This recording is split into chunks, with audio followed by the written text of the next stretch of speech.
So let me introduce this man here next to me is Rory Gallagher, which is a name that has worked in many kind of ways for you, I suppose.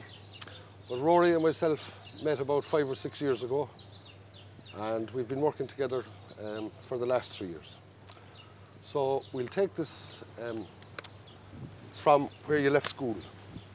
So you obviously grew up in Donegal. Yep. And you leave school. And what was the next step? The next step was I just wanted to get out of home for a while, so I took a college course that I didn't even really know what it was.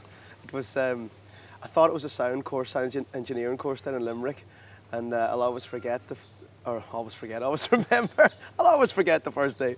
I was a bit drunk, but I arrived into college and the lecturer came out and he was wearing a captain of a ship's outfit, and I was like, what the hell? And he goes, so I'd like you all now to put your heads down this year and you'll know as much as you possibly need to know about sonar by the end of the year. And I put up my hand and I went, like, when do we actually get into stuff about recording studios and all? And he goes, well, you don't. He goes, this is for the boat. So turns out I was in the wrong course completely down in Limerick. So it was about the 9th choice I had on the form you fill out. I didn't get any of the ones I wanted. So I had 2 choices. I was either going to go home with my tail between my legs the day after or stay and go mad for about a year. So I took the latter option and just stayed down in Limerick and kind of partied for a year basically. And it was a good move. Yeah, well, it's better, I suppose, than going home to your father and saying, Dad, I made a slight mistake. I fucked up. I chose the wrong course. Exactly, yeah. So I lasted a few months anyway, and then a letter came to the house saying that your son hasn't been attending any classes whatsoever. So I was kind of dragged home, and then the following year I did a course in Ballyfermot, in the music school in Ballyfermot, and in rock school it was called at the time. Some great people went to that course, like Damien Dempsey and Mundy and a few of them. You know, and it's the best thing about that really is for networking. But I didn't really like the thing of like we were being taken in to set up equipment for bands, and like because my parents were musicians, like that was like what I. He was turned into a roadie again. Yeah, it was like doing the dishes, you know, and it was great for people that wouldn't have been around, you know, electrical gear and learn how to do a PA. But I was kind of sick looking at it at that stage. I was 19, and so I kind of left because I felt a bit used. I had made all the contacts I needed to make. I felt in that course.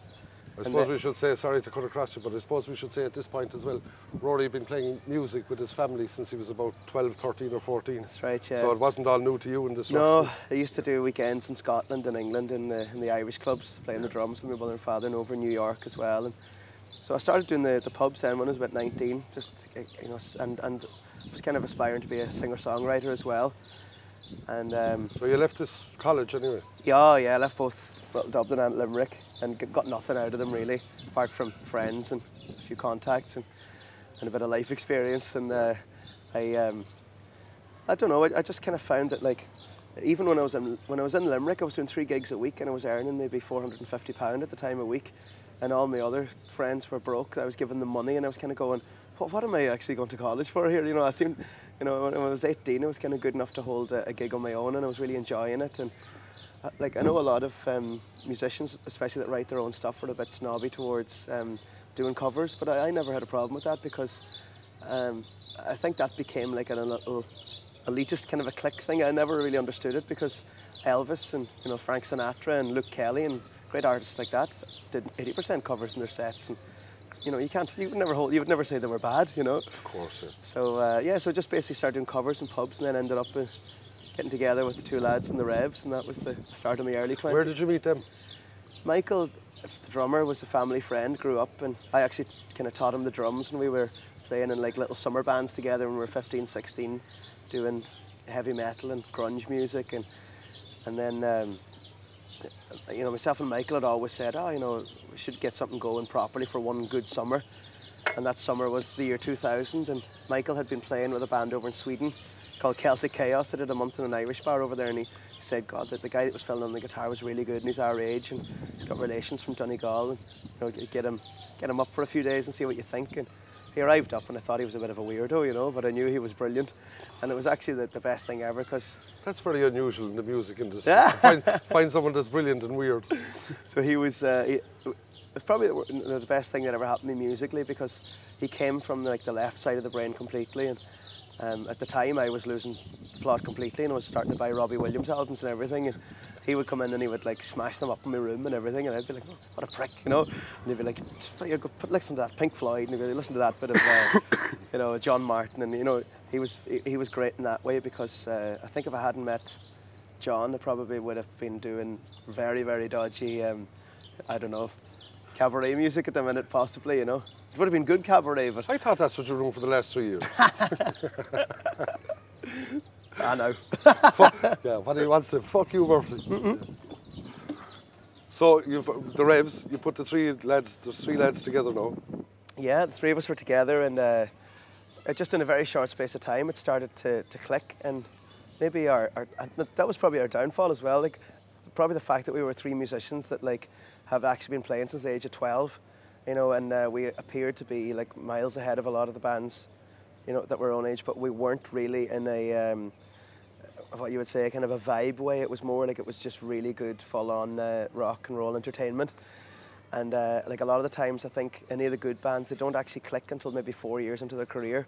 Whereas after 4 months, we had won Hot Press Best New Band competition, and all of a sudden we were thrown into Oxygen on the main stage, and our first single went in at number 16 in the Irish charts. And like we were good, but we weren't brilliant, and that was our downfall. I think, you know, it was like we hadn't actually spent them 4 years doing the hard slog of clubs and, you know, getting that buzz that you need to and be. I suppose maturing as well. Maturing as what people. What age were you?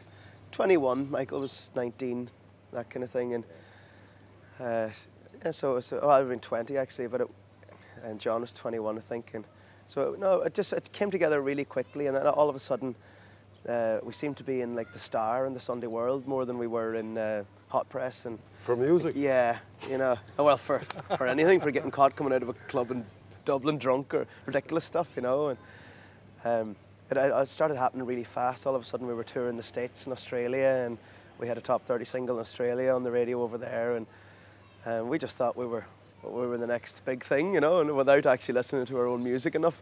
Yeah. In a funny kind of way though, you might have been lucky, you know. Yeah. Like fellas, a lot of people that hit fame and keep the fame at that age, it's very hard to keep your life on track after that. Completely, yeah. But it was even just from that microcosm of being famous in Ireland, it was very hard to keep our lives on track after the space of 2 or 3 years, you know. Especially when you have that, when the media enjoy bursting your bubble and the next big thing element is gone, you know. Yeah. And you realise that you don't actually have a Sony or a Warner Brothers behind you. It's only the money you're making from your own gigs, and it's very hard then to take a full page advert out when you have to eat, you know. Yeah. So how long were the Revs on to go? How long did that last? From 2000, and the last gigs we played were around 2007. Which is, were you 7 years together? Yeah, but it kind of fizzled out by the 6th year, and a lot of the gigs we're doing towards the end were to pay for some tax. We would just play some... That was that wasn't very kind, like, to leave the tax man to last. You should have paid him first. That was the problem, I think, yeah. And 2007? Whoa, I didn't know that. So in 2007, roughly, yeah. Yeah. So 2007 then, Rev's gone. Where do you go from there? Well, in 2006, I had already played a festival over here in Lanzarote, and one of the organisers with the gang of Charlie's at the time was Cara, and kind of met her. And by the way, Cara is Rory's wife. And met her after the festival, and we just got on great, and I started kind of texting her and emailing, and anytime we would get €150 together, we'd get a flight over, and she'd come over to Ireland for a while, and the kind of Revs thing was fizzling out, so I was kind of approached by, it would have been yourself and another man, Deco, in the Old Town, and so I kind of all of a sudden started getting gigs again, and over here, and it was weird having to go back to what I was doing when I was 19 and retraining the brain, and it kind of knocked a bit of the cockiness out of me as well. Not all of it, but you know, just having even 1 or 2 of the bars I was playing in, they were giving out to me that my set wasn't good enough or long enough, and I should be playing Sweet Home Alabama in the fields of Athenry, and it was just crazy to get my head around that again. And yeah, it was a serious come down. Yeah. Yeah. And so you ended up over here 2007 too, yeah. Yeah. You were in Buddies for what, a year and a half? About a year and a half, yeah, 2 years. And then we took over the Crack and Kjol. That's right. And then you were playing there for what, a year or something? Yeah. Yeah. I had played a lot of other places as well, like around when I was playing Buddies, I played like the Brian Baru and the Heineken Bar, and you know, anywhere to get a gig at the time, you know. Yeah. Trying to get about 3 or 4 a week. And it was weird as well, like with the revs towards the end, our set was an hour long, and having to go back to 3 hours was, at that age, it was an eye-opener. Yeah. But so, and then you were in the Crack for a year, and then Charlie's for a couple of years, and now you're kind of doing the summers in Charlie's and the winters in the Crack. Yeah. But how do you find playing in them 2 bars and your lifestyle here? I find it'd be great if I wasn't still trying to, you know, work my socks off to do original music as well. Like, you know, it's like what we were talking about earlier. I have 2 sides to my brain. Like, I have a seriously creative, laid-back side, and then I have a very ambitious, business-like side, you know, and it's to get a balance in both. I mean, I love the gigs, especially in the peak of the summer in Charlie's. It's just a joy where you go in and everybody's up for it from the word go, and you know, they're kind of every second songs, they're singing along, and a lot of them might be my own music that I've built up from playing a couple of years in Charlie's, and people checking out the videos on YouTube, and I love it, you know, and the Crack and Kjol is such a great place for the winter as well, you know, and atmosphere-wise, it's a lovely size room just for that, to get a good atmosphere going, and of course, Claudio, having a man like that beside you always keeps you up for it as well, and you know, sometimes it can get difficult because, like, you still like to enjoy yourself, but if you have a hangover on a Wednesday, you'll carry it through until the following Wednesday, because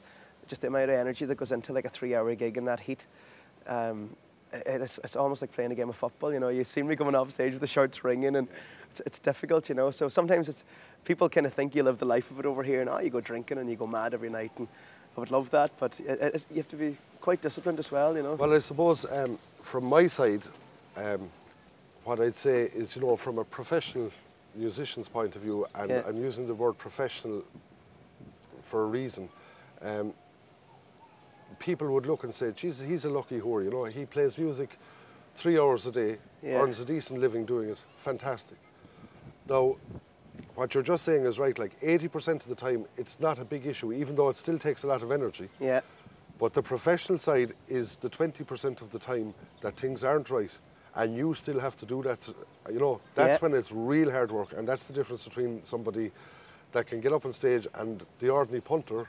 I know you well enough to know, but the ordinary punter doesn't know that there's anything wrong, you know. Yeah. And that's when the professional side of it kicks in. Yeah. But talking about ambition, where would you like to see? Like, I'm always the one, right? And you know this anyway. I'm always looking at young fellas, especially fellas that are dedicated and want to, serious people. And I'm always trying to push them ahead. Like, I'd hate to lose you as a musician here, but at the same time, I'd much prefer to lose you if you were, you know, if your career was, if it was taking you that way, and we find the next young fella to come along and hopefully push them along as well, any way we can. Yeah. But where would you like to see yourself in 5 years' time or 10 years' time, career-wise? I would actually miss the, you know, the likes of playing the Crack and Charlie. So I would actually like that for maybe 4 months of the year, 5 months of the year, and it'd be great to road test new stuff as well, you know. Yeah. To be able to do that, and maybe in the summertime, or you know, be it the Australian summertime, which is December or whatever. It's just do a lot of festivals in cities and get to see a bit more of the world. And I would love actually to have a month every year to take off and just write, you know. Do me writing, because sometimes like your head can be spinning until 4 o'clock in the day if you've had a few Guinness during the gig and you had a tough gig the night before, and it's very hard to just switch off and write a song. So I mean, that would be my ideal life, would be 4 months, 5 months playing Charlie's or the Crack, and the rest of the time touring the world, doing, be it, you know, afternoon festivals or some nighttime gigs in clubs. And, sure. And I would also like in 5 years if there was less flies in Calero. That would be, that's a... Don't be giving out about them flies. They're Hindu flies. They're very friendly Hindu flies. But yeah, but it's interesting because that brings me to another point, right? That the music industry has changed so much in the last 10, 15 years. Yeah. How do you find that? I mean, things like promoting music. Before, if you were a gobshite that could play any kind of music and you had the right connections. Yeah. Now, that's still happening with a couple of twin young fellas and the likes on stupid television programs. Yeah, yeah. It's still possible for that to happen. Yeah. But it's less possible, though. Now, is it more balanced now? You know, if you have the talent, you're going to do it. You have a better chance. It doesn't matter who you know anymore. It's a tricky one, like, because it might dry up a kind of an aspect of the art and music that I really like, which is the development of an artist by a patron. You know, like, I think it's Picasso has a great saying. He goes, anyone can spot something that's good, but it takes a talent to spot genius. You know, and I think, you know, it's a shame because, like, the likes of, say, David Byrne from the Talking Heads, where didn't actually become really good until his 4th album, but now, you know, you might be lucky to get 4 singles released by a major company because they panic. You know, it has to be instantly good. Yeah. It doesn't have to be instantly genius, and there's a difference. It becomes this onslaught of mediocre, you know, Yeah. which is dangerous. Like, that's the only thing with record companies sometimes, that you might have like rubbish like Cher or something like that would sell millions, but maybe 10% of that millions would go to fund younger artists that, you know, that would do the tours and build their way up and get to know the studio and the craft, and I think a lot of them maybe are being hoovered into you know, X Factor and rubbish like that now, where maybe there is some decent artists in there, but they just don't get to open the proper creative side of the brain because it has to be instantly, has to be like a Pop-Tart, or, you know. But the point I'm trying to make is it not the case, I mean, is it not the case now that you don't need these fuckers anymore? Like, if you build up your own thing, your own following, like on Facebook, and you were talking about the commercial element of it, right? Yeah. On Facebook and Charlie's website and Charlie's Facebook and everything, Yeah. you're getting your own following. Yeah. So even though it might be a slower burning thing, Yeah. you're in a position to turn around and say, listen, come here, I've got a decent living working in 2 pubs, and this thing of wanting to go off for a few months a year isn't an issue, you know, as we go Yeah. along. So look, I'll do this with G in my way when it suits me, and if it doesn't, fuck off. Yeah. No, that's a great advantage for the likes of myself to be in, you know, where like, it's almost like I said to you before, it's kind of like a cottage industry, you know, where like I've, you know, built up, you know, because you kind of use a gig you can make anything you want out of anything in life, isn't it? Like, so if you're playing in front of 150 people every night in Charlie's in the summer, do something that they remember you for, because it's 150 people. You know, it's at the end of the week, give or take. You might have played in front of, yeah, or you know, mixture of 700 to 1,000 people, and you know, if a song that you did connects with like 200 of them, and it's your own song, you're building that up to, like, over the years to, like, you could in 5-6 years have a great following with no input from Sony, no input from anything big, and it's a cottage industry, you know. And but I'm very lucky where I've always maybe thought that you know, I'm very good at what I do, but my I've always kind of looked towards a genius, you know, and you know yourself, a genius, the only thing they can't do is earn a living. It seems to be, you know. So it's the like old story, what do you call a jazz musician without a wife? A jazz musician without a wife, homeless. Homeless, yeah.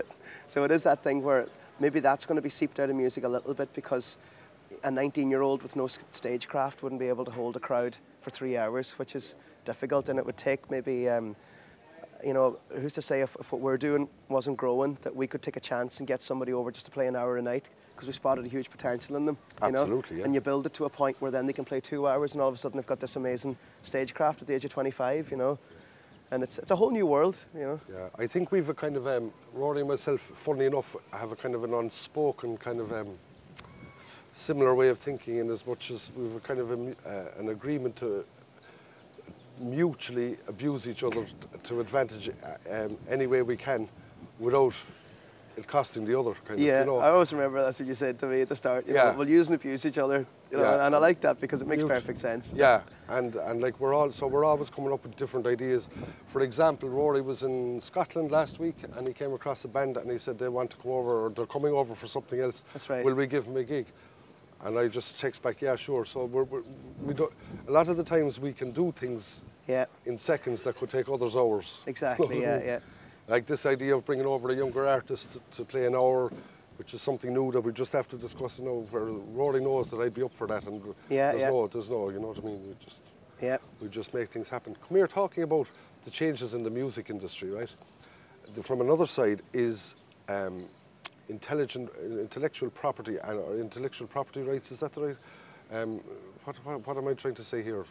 People who write music and getting the benefit financially from Okay, like copyrights. Copyright. Yeah, Thanks yeah, very yeah. much. I'm lost. It's too early in the morning. It's only 2 o'clock here. Like, give me a chance to wake up. But anyway, 2 scenarios, right?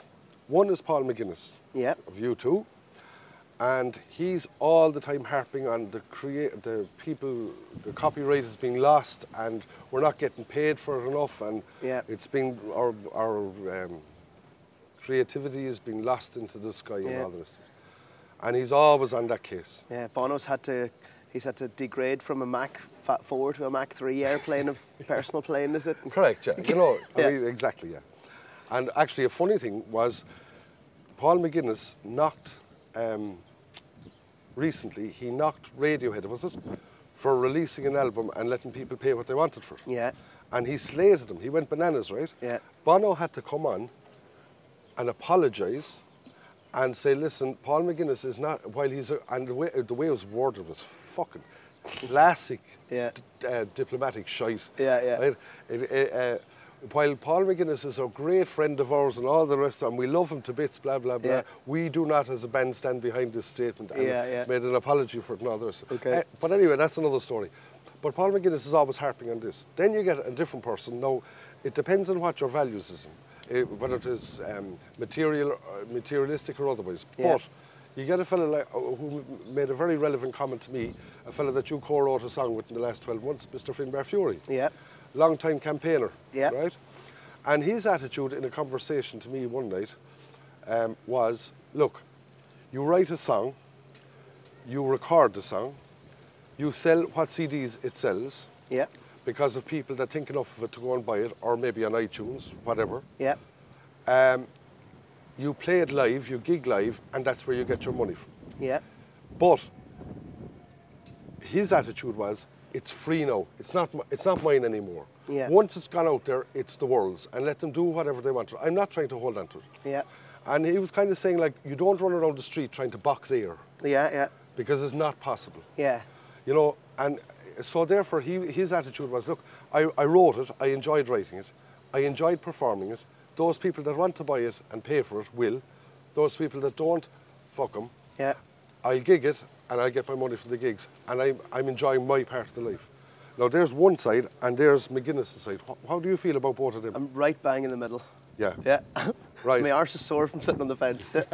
No, I swear to God, no, I completely see where Finbar's coming from, but like, Finbar is kind of forgetting that he's from the old school of a brilliant live entertainer as well, and he has been for, God knows how long now, you know. And what about the poor man that would write a great song but can't sing it? Do you know?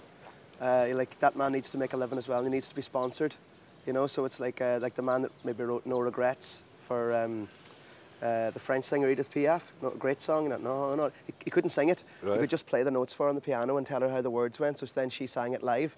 So she would make her money from the theatres, and he would make his money from when it was played on the radio or when somebody would buy the score sheets, you know, the music. So there's two sides, I know. And that man went on to write some other classic songs, and it would be terrible to see that man in a cardboard box, you know, because of the attitude of, well, you can't sing it, so therefore you don't deserve anything out of it, you know.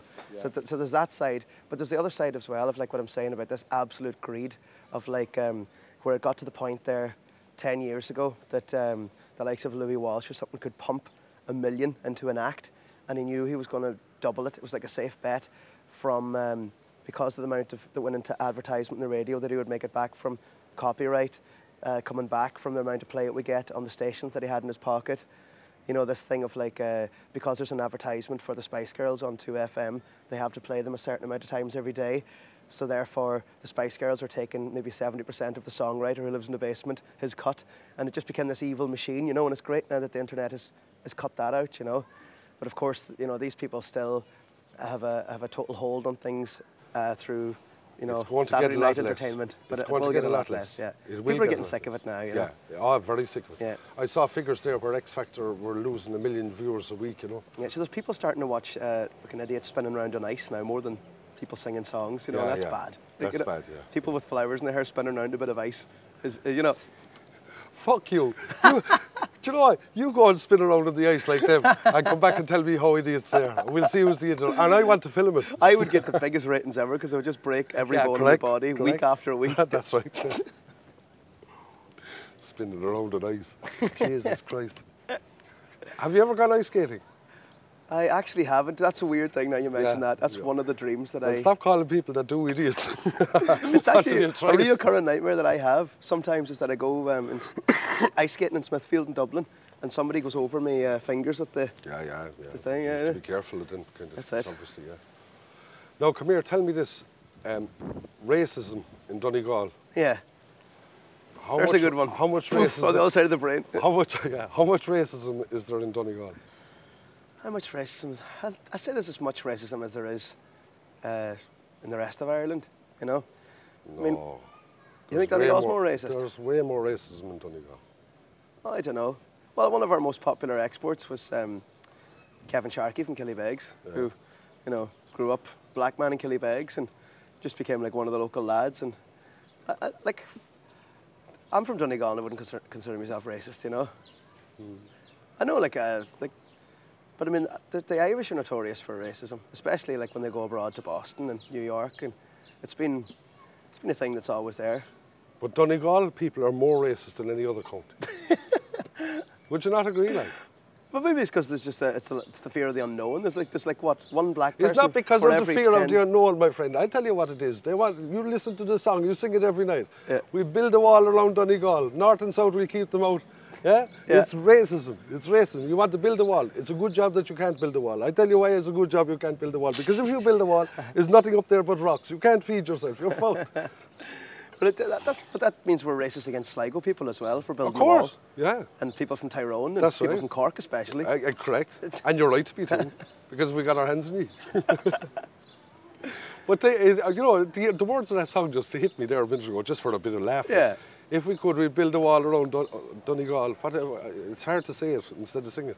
North and south, we keep them out. By God, we build it tall. Casinos, chicken ranches will legalise them all. We'll have them in Las Vegas and Donegal. Yeah. Yeah. How more racist could you be than that?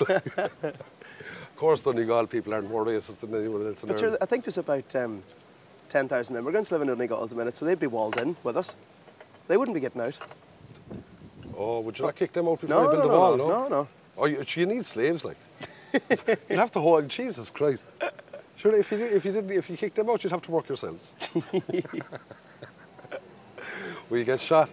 Come here on a different note completely. Rory wrote a song called "The Battle to Stay Positive," and also a song called "Waterfall." The song called "Waterfall" was a song written for a friend of yours who committed suicide. Am I right? No, he didn't actually commit suicide. No, it was an accidental death. Oh, was it? Sorry. Yeah. Right. But at the time, you know, because it was such a shock to me being 18, it was the first time I'd kind of thought of something that deep, you know. And the lyric, I think, you know, the lyric it's a double-edged thing of like, I wrote it around the time that he died, and it was how I was feeling myself, you know, because he was one of my best friends, and it's how some of my own friends were feeling. So I tried not to be. It's quite a strange lyric. I think that's why it connects with a lot of people. It's, you know, it's one of those that like there could be 100 different meanings to it. You know. Right. Okay. You know, it's obviously connected to death, but then the chorus lyric is like, I know I'll have a ball. I've got to dive into this waterfall, because it's like, I always like that contrast of light on dark. You know, I think if anything's completely dark, it's boring. If anything's completely light, it's boring. And, you know, there has to be like the bittersweet. You know. Yeah. And as life is. Yeah, exactly. Yeah. So that's the thing of that song is a lot of people have come up to me and actually said, oh, you know, I had a relative that committed suicide or blah, blah, and I was like, I kind of went, well, you know, it's what you take out of the lyric. It was like, I was so sad that my friend had died that it, like, you know, you get that 5 minutes where you feel like killing yourself, you know. And the funny thing about it, when I wrote that song, I didn't actually realise what it was about until about 5 years after, when I came back to it and started singing it again. You know, I didn't perform it until I actually started playing Crack and Call again, which is weird, you know. And maybe in another 10 years' time, you'll play it again and you'll get some other meaning out of the same song. Exactly, yeah, I mean, who knows? Yeah. No, but okay, so Okay, that's my. Unfortunately, I lost my beautiful brother from suicide, and I know that you've written a song lately called "The Battle to Stay Positive." Yeah. Which is about depression, and you found yourself depressed. Yeah. A year or two ago, whatever it was now, 2 I suppose. And you know, a conversation I was having with somebody, well, probably with myself first before with someone else, but I was thinking, is depression, like, the question I was asking myself is there more depression there now than there was 50 years ago? Now, definitely, yeah. I think so too. Yeah. Now, some people will turn around and say, look, it was always there, but was kept under the blanket. But I think there's more there now. Yeah. And one thing that's crossed my mind, right? Like, how do you measure happiness or depression, for that matter, on the other side? And one thing that crossed my mind that's very clear, or seems very clear to me now, of course, again, I could think something very different in another 5 years, is a lot depends on your expectations of life or your lack of expectation as to your happiness. Yeah. You know? And I was thinking, is that why there's more depression now? Because expectations have been too high. What do you think about that? I completely agree that that's a huge factor of it. Is you know, we're all kind of lied to when we're younger to go.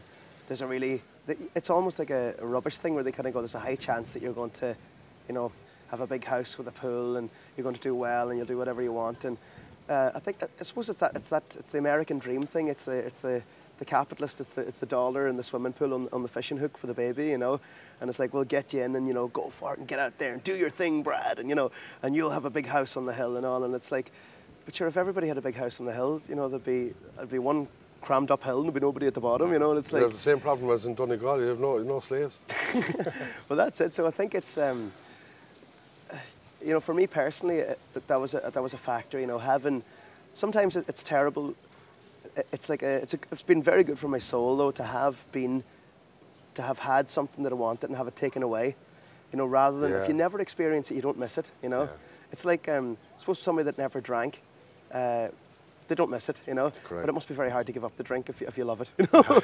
So it is that thing of like, you know, I suppose I love the thing of being able to book a studio in Sweden and go over and do a bit of recording with the Revs, and then knowing we'd be playing a couple of theatres in Australia and might get to support like, you know, Muse or you know, a bigger band when they come to Dublin and the festivals. And all of a sudden, when that rug is taken away, you miss it, you know, and you can, you know, wrap yourself in denial. You don't know how lucky you are, and not just in this situation, right? Yeah. But I know somebody that I'm pretty close to, who found themselves in a hole in their life, career, whatever, at 50 years of age for the first time in their life.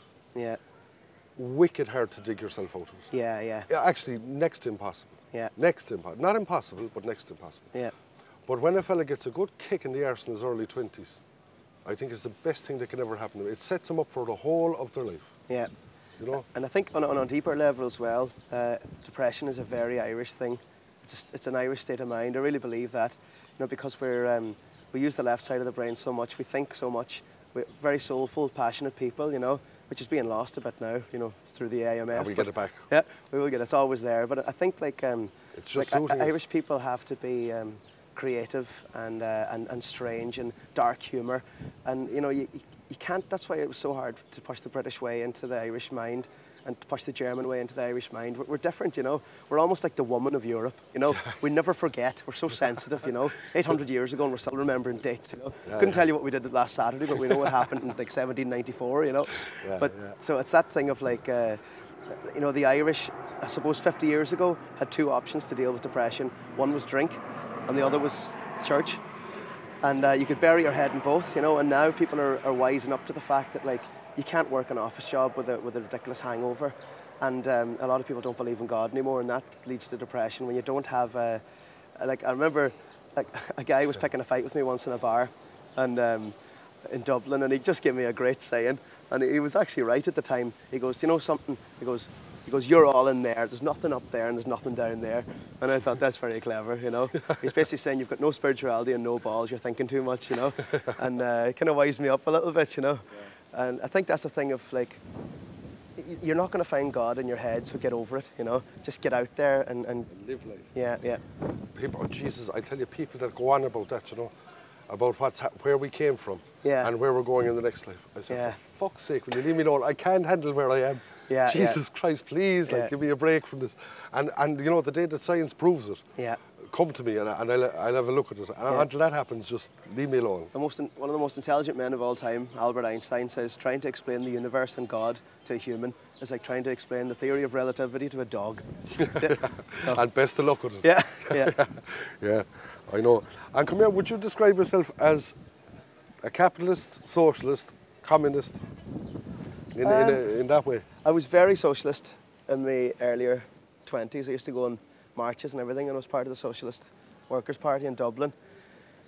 And then just some of the extreme views I found were so similar to the views on the extreme right. You know, it was like, I find like most of the time, all you're doing is battling human instinct, animal instinct. You know, like you can't fault like a little like biotic fly or whatever for trying to survive in the glass as long as possible. You know, you can't say, oh, you're just, you know, sucking up everything that's in that cup for yourself and blah blah. He's just trying to survive. You know, we're all here to try to survive.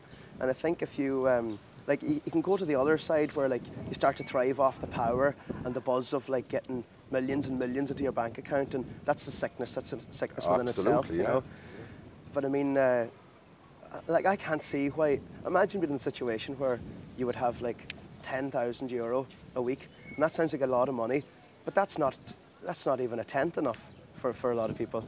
You know, they need to keep striving and striving. Like, I mean, most people could live comfortably on 1,000 a week. Yeah, so if you want to live really nicely, imagine having like 10,000 a week, and it's like, what is this huge strive to make $1 billion a year? You know, because all you're doing is hoovering up resources for other people and killing them. You know. Yeah, exactly. Yeah. But I remember saying to you one time, you know, it's one thing to get the value for what you do. You get the value for what you do, whatever you're worth, as whatever you do, you get the value for it is one thing. The second thing is what you do with it. You know what I mean? Yeah. There's nothing wrong with getting the value for what you do. No. But what you do with it is you know what I mean? Exactly. Yeah. And I mean, communism is the best theory of all. Yeah. But it just goes against human nature. Exactly. Yeah. And you know, I'm actually convinced there has to be another way. Yeah. Not capitalism, not socialism or communism. Somebody needs to rewrite that. You know, Yeah. there's one missing somewhere. That's it. But I mean, it's in simple terms. How can you give the captain of the local football team in Lanzarote the same weekly wage as Messi in Barcelona? That's communism. You know, is everybody needs the same. Yeah. You know, and that's a tricky one. It's like, but at the same time, does one man deserve like 250,000 a week, and another man get €200 a week for playing the same sport? It's all the extremes, really, isn't it? It's just the extremities of the world, and I think the world's becoming more and more extreme. I even seen that, like what I just can't understand is that the bank bonuses have gotten bigger in the last 2 years. This is after like them being exposed and everything, and it shows the shareholders' dividends and the bank owners' their dividends, and I'm kind of going, how are we not out in the streets setting fire to these buildings? You know, that's the little socialist that's still in my mind. Yeah, you know, I can't understand it, you know. But well, you know, it's funny you should mention bank managers, bankers. Yeah. Bankers. Bankers. Yeah. Bankers. Yeah, yeah. Bankers' bonuses, because I recently read that we've got in the Financial Regulator's Office in Ireland, right? There was 350 apparently people working there through the Celtic Tiger. Yeah. And now, because of lack of regulation and because of everything went wrong, there's now 700 working there. Yeah, yeah.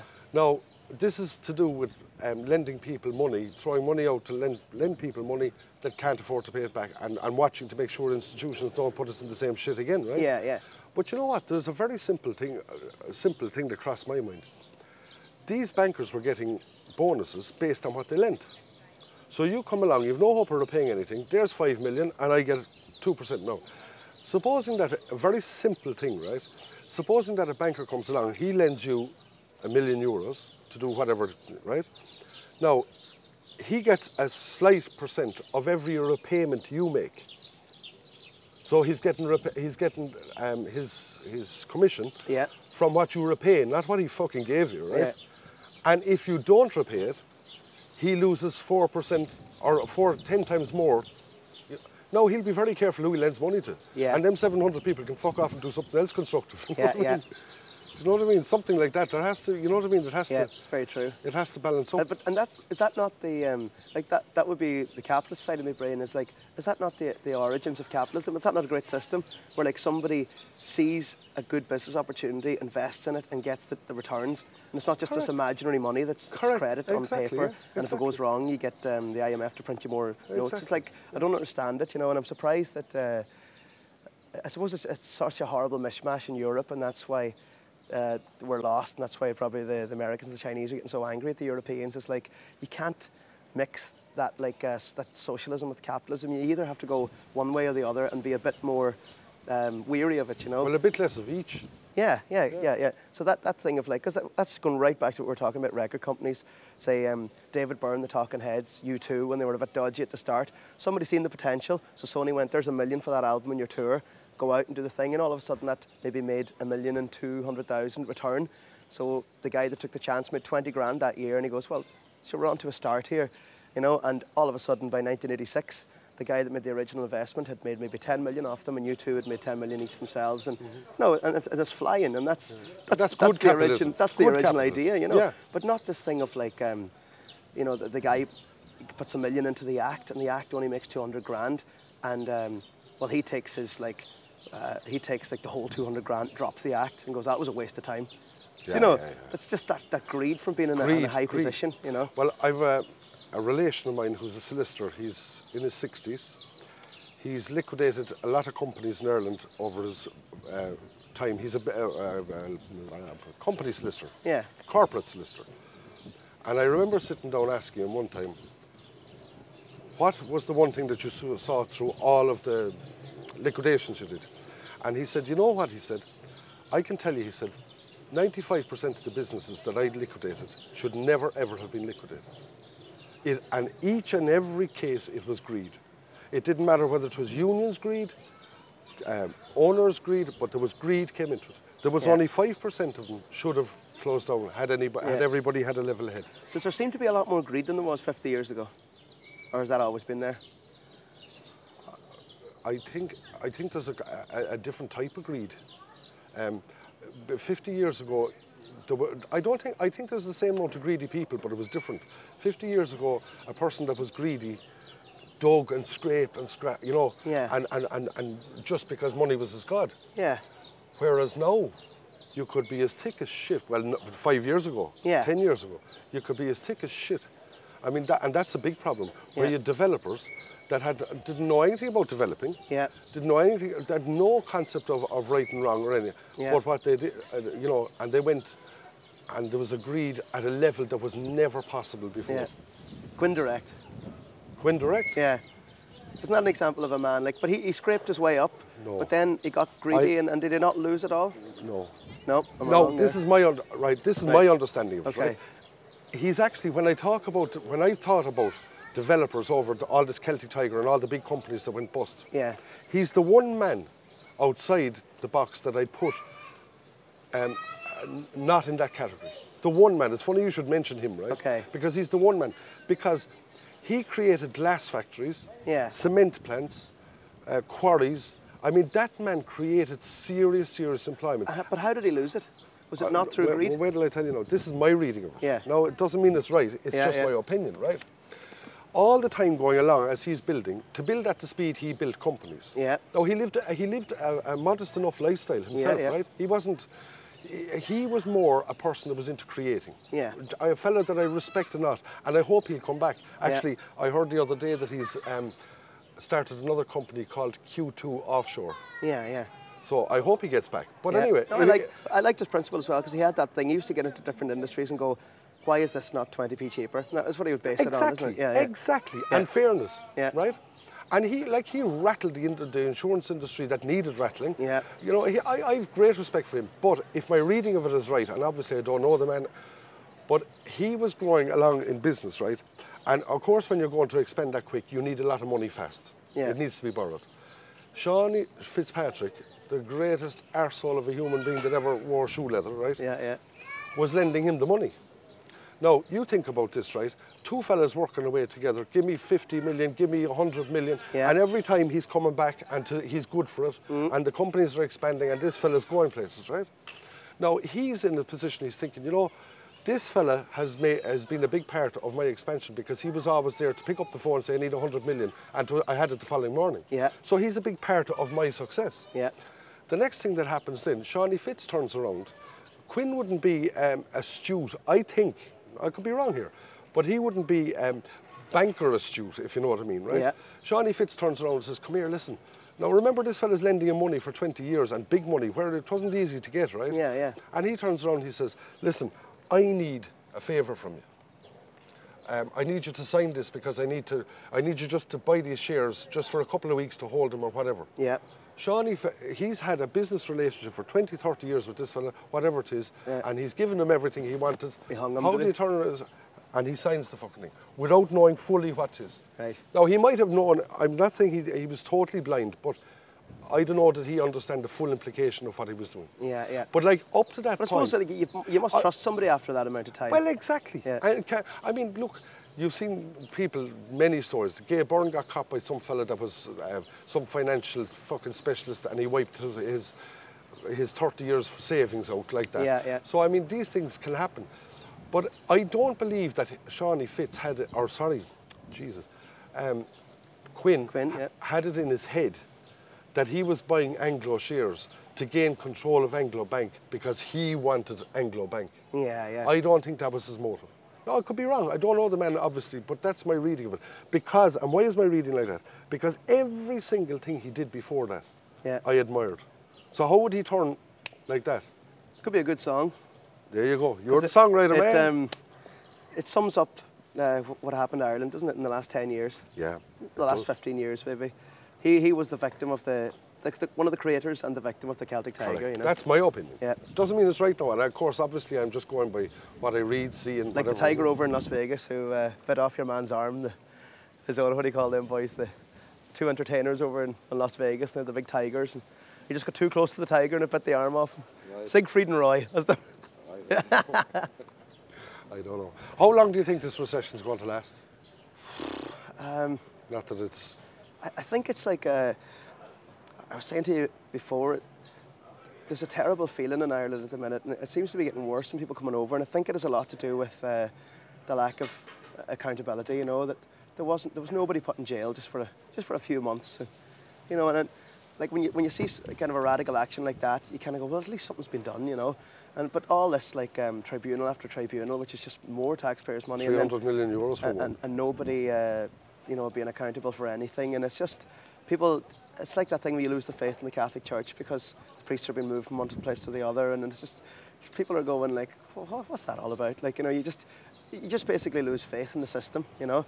So people are kind of going, oh well, you know, is there any point to me becoming an entrepreneur or like that if it's just going to get fizzled out like that, or you know, or I'm not going to share the wealth because I need to hoard it all myself in case it gets bad again in a few years, and I'm not going to go out this weekend and have a good time because you know, it might be terrible next year, and I know I need to put as much money under the bed as possible. And I think it's going to be a slow turnaround in Ireland, you know. But to quantify slow, roughly, in your opinion? Well, I'm no expert, but I reckon about 7 years. Not too bad. Yeah. Because I've asked this question of a few young people, right? Yeah. And compared to me, you're young. But anyway, yeah. Right. But I've asked this question of a few people, and my opinion is, I think this is going to bounce a lot quicker than people think. Because the entrepreneur that's relying on the government to change the environment before they become, there's actually huge potential now. Yeah. One thing that I was looking at there, and I'm looking with a couple of foreign people, right? I won't go into it, but something that we're kind of thinking of doing now, creating an employment in Ireland, we couldn't have done 10 years ago because the Chinese were too competitive. Now the Chinese are less competitive, yeah. And Ireland has become more competitive since this Celtic Tiger. I'm more enthusiastic now than I ever was during the Celtic Tiger. I much prefer this recession. Yeah. Because I know it's real. What I'm touching left and right. But that's it. It's real. honest cash and it's honest. Like, yeah. You know, there's not so much like that's that thing. There's imaginary figures on paper, That's when it all starts to fall apart, you know. Yeah, yeah. It's much more real now. Yeah. And I'm much more enthusiastic. And I tell you, I think this thing is going to bounce a lot quicker than think. Like, I remember people saying to me in 2004, 5, 6, oh, there'll never again be a recession. Sure, they've such controls. I said, you fucking watch. Yeah, and yeah. bang. And I tell you, just as people are all doom and gloom now, I would also be saying, no, this is going to bounce a lot quicker than you think. Yeah. You know, I think It's 3 or 4 years. It's just going to take that strength of mind, though. If people are going to have to be very individual, you know, because there's the general feeling is very morbid, and there's people thriving at that are wasters at heart anyway, if you know what I mean. Wasters. Now that's the thing. Like, Yeah. I mean, you look at a Celtic It's Tiger, what's and we're the all point? so arrogant. Yeah. I mean, I saw it in Charlie's, Rory, 2008. These fuckers coming in, you know, like, you know, clicking their fingers, you know. Yeah, yeah. I mean, thanks be to God that recession's after blowing them assholes out of the place. Anyway, Yeah, you know yeah. what I mean? And like, I think people have had to come down. They're rattled and shit. But now we're kind of at a place where people are starting to be real. And if you're real, you climb. Yeah. And I think that's going to happen a lot quicker than people think. Like 3 Yeah. or 4 years, I reckon we're going to be well on the way. I hope anyway. Yeah. Please God that I'm right. One quick thing. We often discuss, and we'll only discuss it for about 2 minutes, but we could stay here for I know we could, for 2 days talking about this. The power of the human mind and the power of influencing people. Yeah. I often said this to you. How in the name of divine Jesus did a man called Hitler inspire a whole nation to go out and kill 6 million Jews?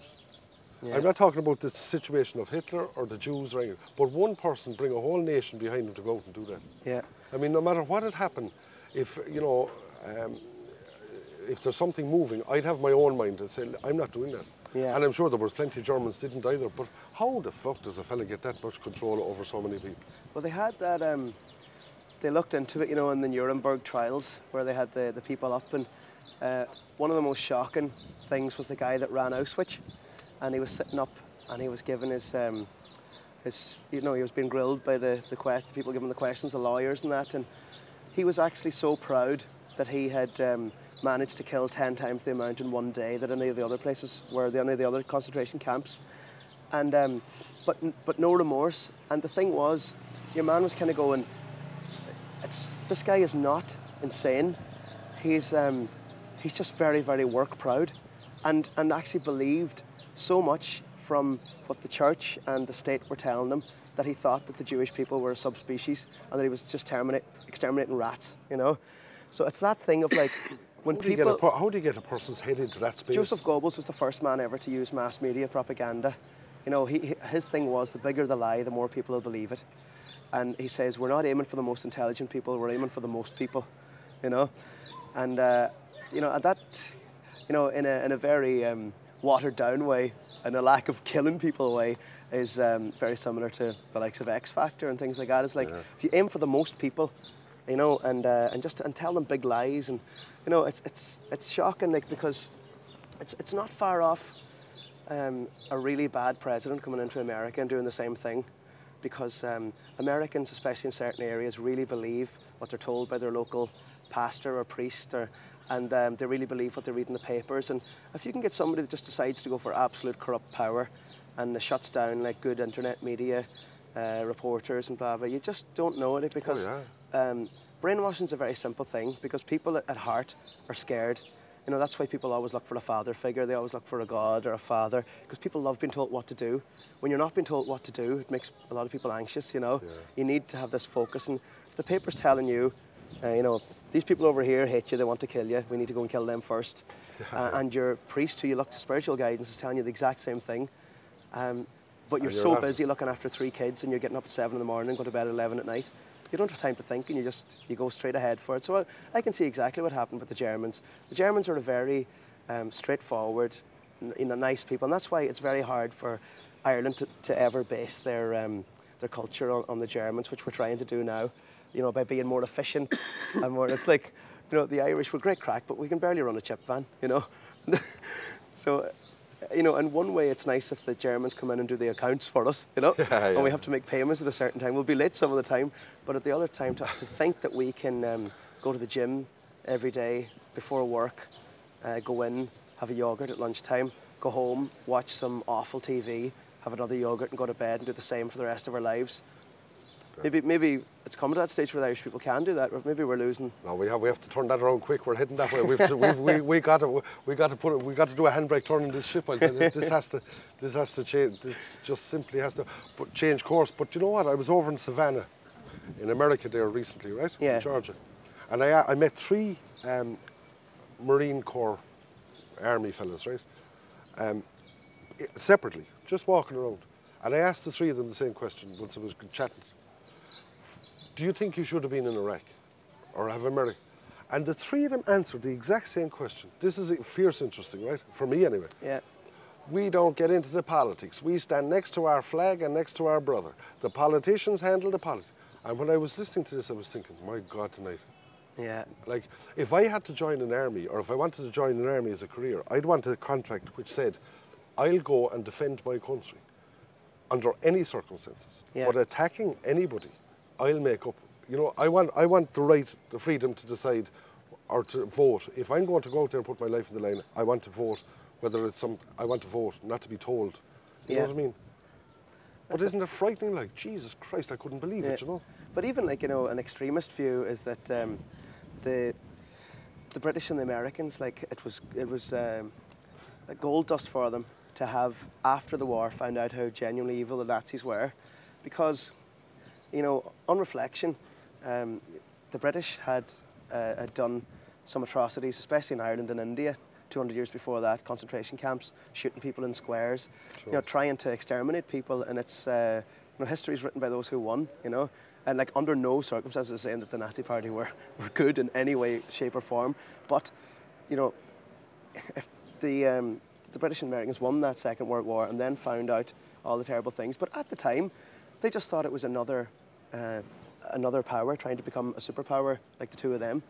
So they weren't actually really that interested in how evil Hitler was and how many Jews he was killing or gypsies. You know, they were just the enemy because they were trying to become as powerful as them. Sure, yeah. You know, and it's like, there's no small islands now around the world that speak German. There's plenty like Jamaica and Barbados and Ireland and speak English, you know, and it's it's that thing of like, you know, you can go very cynical and deep and say that how much of a difference is there between America, Britain and Nazi Germany, you know, at an extremist point, you know. I know there's like there was a complete shutdown of media in Nazi Germany, but there's a lot of progress being made by, you know, right-wing Republicans in America to shut down the internet, and then it becomes like China, which is, it's dangerous, you know. It's just very dangerous. Yeah. I think it's the thing of just always trying to be aware. Maybe that's an advantage that a lot of, you know, people go, oh, musicians and artists are always blabbering on about bloody politics, but what do they know? But maybe it's because we have time during the day to actually sit and read papers, and we're not being given some menial task to go around on a treadmill in an office, you know, like a hamster, that, like, you know, you have time to use your mind, you know. Yeah.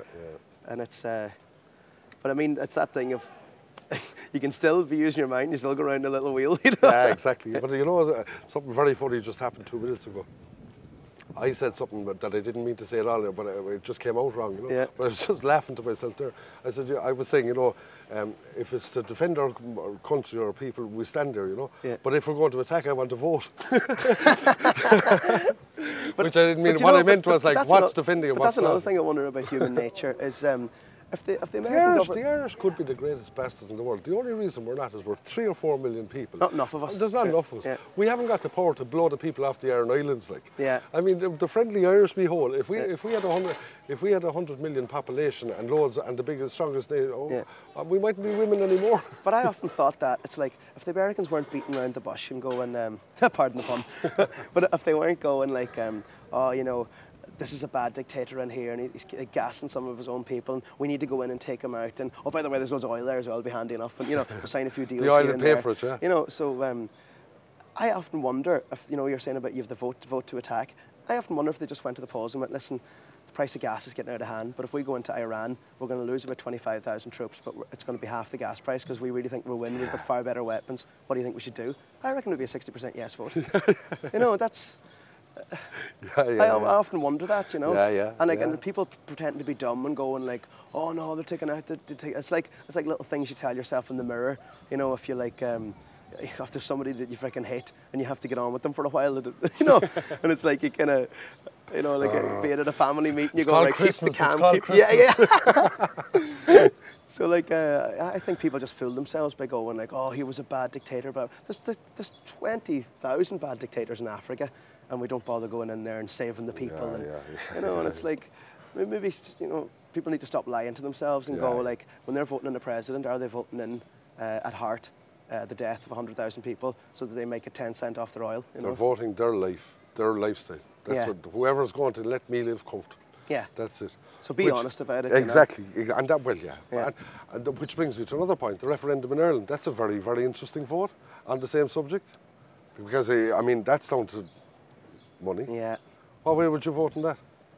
I honestly don't know. I haven't looked into it enough. And to be honest, I've kind of avoided it because I have that, you know, the fact I'm a resident here at the minute, I'm a bit kind of disillusioned with the whole thing at home. It's like, you know, I just wonder, like, you know, people going off the head with like €40 water taxes, and it's the same people that were spending €50 on shots a few years ago of Zambuca, you know. But you look, but you look, you have to pay for your water, you know what I mean? Yeah. We should have always been paying for it. Yeah. There's other things that shouldn't be taxed. Yeah. Or, you know what I mean? If you want a service in your house, if you want water, electricity, or a road to travel and to get your car, you must pay for it. Yeah. But it's just the way that it's At no taxed. point should it be more beneficial for you to sit in your house with your kids and get money from the government and go out and work to earn it. And Well, which is that's a the big point. thing at the minute. Like, you know, a woman can go out and at the end of the day she might only get €100 a week for the work that she's put in, but if she sits in the house she gets €250 a week. And you know, and the same can happen to young fellas now. And when you bring that in, you're just bringing in like a. Well, I made a point in an interview yesterday with Bruce that, you know, back in the 80s, right, or sorry, the early 90s, when I was employing someone, the dole was there. They were getting, between a wife, 2 kids, and the whole lot, they're getting €300 or €400 house allowance, this, that, and the other. They were say £500 at the time. I offered them a job for £600, and they say, but I'd be working for £100. Yeah. And you want me to work 40 hours for £100? Yeah. You're comparing the dole. So I think that maybe that's what you lose when, you know, if the referendum, if it's a yes for, like, it's basically for Brussels to become The administrator. Yeah, and I think with the amount of money that Europe has in the central bank, you know, it's like, it just becomes less of a headache for them to hand out money, just to have them sitting in their houses voting for the people they want to vote for, rather than going and trying to make your own way. Because you know yourself, there's a lovely feeling you get of making your own money, having your, like, that nice feeling you get from going, I've earned this, you know, rather than being handed something. You start to feel like a kid. Of course, yeah. You know, and it's, I think, hopefully we don't lose that, like, by becoming so integral in Europe, and, you know, an integral part of Europe, that you just have no freedom to make your own decisions from Dublin, you know. Now my head is, Cork, or even Donegal. Yeah, that'd be great. But I'm of the way of thinking that I'm going to vote no, for the way my head is now. But like yourself, I do think that I need to know more about it. Yeah. But I don't like the idea of these bureaucrats in Europe telling us how to live, what way to live, and using money to buy us. That just doesn't sit with me, you know. Yeah. And I don't think we've anything to fear. And the other thing is, if we go on our own, as I said yesterday as well, if we go on our own, we won't be able to borrow as much money, therefore we'll have to live within our means, and we won't be able to throw money at people. Yeah. Are they basically going for a model know. of the States, you know, and trying to shake socialism? I don't know, is that what it is? Is Brussels trying to become the new Washington DC? And you know, where Ireland just becomes like Alabama or Texas, and it's just one of them weird little states, and forget about them, you know. Yeah. And it just becomes an important place for a right-wing vote. Like, I would hate to think that. But I'll tell you one thing though, I am going to learn about it over the next few weeks. I Are want to know about it. Are all these votes going to lead towards, like, our kids being shot, you know, somewhere outside of Beijing for the European Army in 25 years, you know? One thing, you know, it's funny because you said there's something similar. I want to learn about this. I want to know about this, just for myself, right? Yeah. And that brings me to another point, that I always think that people should have to do certain exams to have a vote. Yeah. Because, like, you have people there that are watching X Factor and happy to, you know what I mean? Yeah, yeah. And, or people that are brainwashed very easy, that don't, and they're not bad people, that's just the way they are. Yeah. And these people have a vote. You know, so you need, I think that people should have to qualify to be allowed to vote. Yeah. You know? Well, I always think that, especially in local politics in Ireland, you could have the most evil man, but if he fixes your road, you vote for him. Yeah, or he fixes your toilet seat in your council house. You vote for him. Yeah. I mean, that's where it comes into people having to do certain tests Yeah. If we were willing to kill to have our own vote, we should surely be willing to do an exam, like, you know what I mean? So, Yeah. and it doesn't have to be a huge, fantastic exam. Like something Yeah. that just says that you've enough of, because like an awful lot of people will give you a dead straight, serious opinion on this referendum without knowing what they're talking about. You know? Wouldn't it be interesting to try and have a class at secondary school called Common Sense class, where you fill out surveys, they're handed up halfway through the class, and you look back. I'd say you'd be shocked amount of people who get about 25%. Rory, if there was a common sense class in schools, Yeah. that'd be me fucked. Because because I'd have an awful lot more people to compete with. Who would you consider inspirational? What some figures would you consider? Who would you? Yeah, you get the question. I have a terrible habit of leaning towards people that are disasters, like George Best, Kurt Cobain. Mostly people that die when they're 27. So Yeah. I don't know. I like.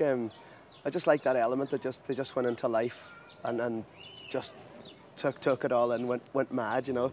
I don't know. Is it like is it the most hyper intelligent thing you can do? Is to just let go and realize that like the universe and life is infinite, and you're going to come back. So just go with it. You know. Yeah, but yeah, well. But it's a dangerous thing because it makes you live on the edge when you're younger as well. You know. But you know what I think, though, now that you mention that, it's slightly different, but you're talking about, you know, the most intelligent thing to do, that you can do is let go. Yeah. But I agree with you completely, but if you can let go without drinking drugs, naturally let go. Yeah. Just fucking let go, like. Yeah. You know what I mean? Without the chemicals, like. Yeah. All of these people. Oh, that's a more like a spiritual thing, isn't it? Like a Dalai Lama kind of, you know, just go with it, let go. I love, you know, some of the sayings of Bob Marley. John Lennon would be very inspirational. Yeah. George Orwell, I always liked his writings, his views on life. There's a good few. I don't know, like I'm one of those. It's almost like songs for me, you know. I can love a song for a few months, then I'll get a bit sick of it, you know. Yeah. I'm kind of the same with people. Like it was dangerous for me. I found like being a musician and a lot of your idols dying young. You know, it kind of leaves you in a weird state of mind, you know. Yeah. And like Edith Piaf, the French singer who I mentioned earlier, huge influence, you know. And I don't know, there's something about people that it's like that Luke Kelly thing of like when you're on the edge, it's like you seem to find the best things. Of course you do, know? yeah. But unfortunately, in most of them cases, it was all chemically induced, you know. And that's it. Yeah, but you know, but I don't know. Is it, you know, is it like a problem that people have with dealing with the amount that's going on in their mind, you know? Oh, absolutely. Like, you know, yeah. I mean, like you could have the difference of say Dennis Irwin and George Best. I mean, Dennis Irwin had like 10 more glorious seasons than George Best did, but like you would pay money in to see George Best running rings around 3 people, and Dennis Irwin is just a really, really good right back. You know, it's it's that thing of like Shane McGowan thing of like it's a strange, maybe it's a strange thing to do. Shane McGowan is a different animal, boy. Shane McGowan wrote all these fantastic lyrics and wrote all these songs, but he's 55 today. Yeah, that's another. Yeah. Do you know what I mean? He is the exception to the rule. He is the exception to the rule. He was some I don't know, physical makeup to be able to handle what he does. Like. Yeah. But yeah, come here. Listen, tell me this. What's the funniest thing that ever happened to you, or one of the funniest things that ever happened to you, or 2 of the funniest things that ever happened to you? Oh, God, where do I start? Just trying to think. One of the, I'd say that there was a time actually where it was just that thing of we're talking about America and capitalism, of like seeing it in its full force when we were about 22 and over with the Revs. It's just one of the funniest nights I had where like this lawyer who actually looked after Nirvana and Courtney Love and a load of them bigger acts seen us playing in Texas at South by Southwest Festival and decided to follow us up to Los Angeles to try and sign us for his law firm, because that's a big thing in America, to get a lawyer before you get a record company. And so I was like, you know, we could tell he was a bit eccentric, but you know, he was like a multi-millionaire lawyer. We were young, we were kind of going, oh, we'll go with it, you know. So he arrived up to Los Angeles anyway, and he put us up in this 5-star hotel on Sunset Boulevard, and we were like young lads from Donegal and going, jeez, look at this, you know. And so all of a sudden he arrives with these 2 prostitutes in like bikinis in a big Jeep, one of them big American, like the big alloy rims spinning round, and he had fucking cocaine with him and everything. He goes, I'm going to show you guys a rock and roll night on the town, you know. And so we got into the Jeep anyway, and John, for the start from the band, he was very, he'd actually be very Catholic in his own way, very spiritual. Kind of, he was like, so all of a sudden he seen them driving away and he seen what was happening. He go, oh, we're going to strip clubs first. And so he all of a sudden actually jumped out the back of the Jeep while it was moving, pulling away from the hotel, and ran up to the room. It wanted nothing to do with it. So it was the two of us, and we went to a couple of strip clubs anyway, and I was kind of going, this is intense, you know, like, never been like anything like this before in Donegal. There was no Las Vegas in the hills of Donegal at the time. And there still isn't. Yeah. Nothing like that in Letterkenny, I'll tell you. So all of a sudden he goes, oh, you guys go and enjoy yourselves now, and he gave the keys of the Jeep to one of the prostitutes, you know. So they were all sweet all over us when he was there. Next thing, when he left us to just personality change, they had their couple of $100, and we were like, oh, I just want to go for a few beers, and they were like, sit up, sit down, shut the fuck up. And like, total change. We're like, oh jeez, isn't it? All of a sudden they started doing cocaine off the dash of the Jeep and everything, and they were flying up like Sunset Boulevard in the Jeep, breaking the speed limit, and one of them says, you slow down, oh, you shut up. And next thing they started fighting, one pulled the bra off the other, like, and they were fighting hard driving, and we were in the back seat going, oh, you know. And so we were thinking, right, this can't get any worse. So we went, here, well, we go get a few beers back to the hotel or whatever. So they agreed to that. So we decided they wanted to keep as much money that they got as possible. So instead of going back and paying full price at the hotel, they decided to go to like a 7-Eleven to buy the beer from the fridge. We arrived into the 7-Eleven, and all they had been given was hundreds. So your man in the shop wouldn't change the hundreds. So we were sitting out in the Jeep going, come on, come on.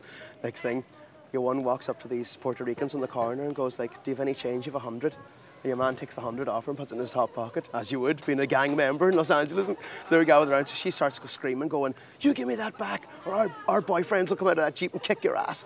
And we were like, putting the seats back and under the fucking thing. Fucking 4 Puerto Ricans. You could obviously see the knives in the pockets and everything. We were like, starts beeping the horn anyway. So got them back and we went back to the hotel. And I just remember like getting out of the, we were getting out of the Jeep and walking up and into the lift, and we're heading up in the lift up the room, kind of like this, you know. Next thing, Michael turns around to me and he goes like, geez, I wonder what the boys are doing back at home now. I was like, all we wanted to do was play a game of pool with a pint of Guinness. You know, this is too much, you know. A couple of fiddles and a few guitars, talking shite about local politics. Yeah. Very good. Listen, wherever the road takes you, me or us, and whether we're working together for 3 years, 30 years, or whatever happens in the future, I wish you all the best. Oh, thank you. And thanks a million. All right. All right. Enjoyed working with you so far, and who tells where the rest will take. Gracias. We're burnt, we're frizzled, we're out of here.